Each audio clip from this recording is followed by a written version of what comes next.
Sen bir gülüsen sevgilim, ben tatlı baharın bir bülbülüyem, ben de o kıymetli diyarın. Ey ey, bir naz ile bakmakla yıkıp könlümü gittin.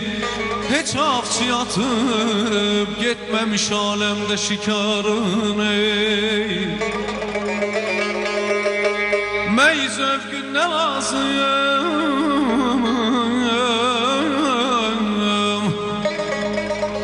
meyiz övgün ne lazım, mənə bu neşe besimdir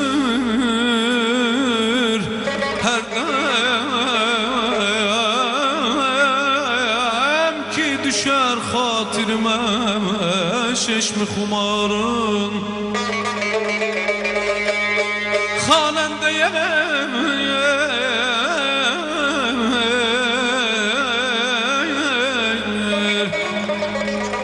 xanəndəyə ver fikrimi,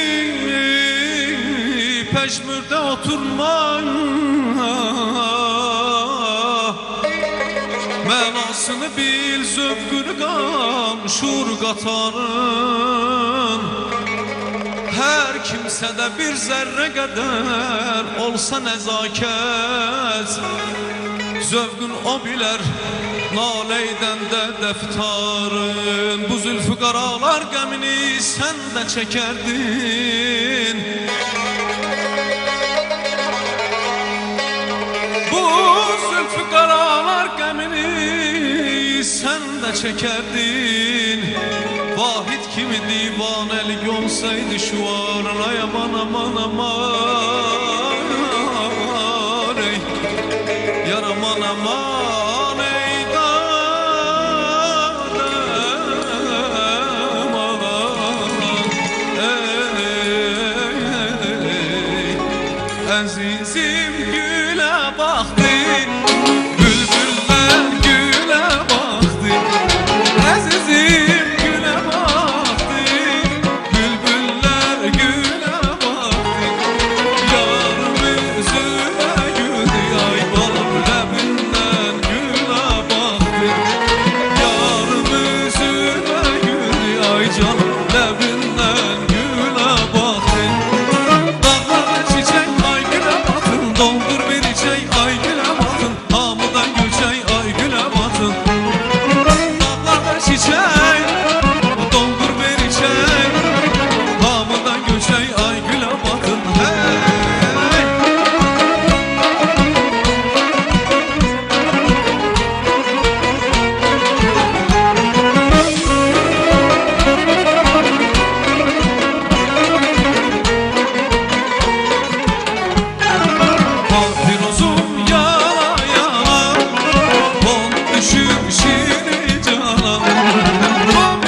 Çek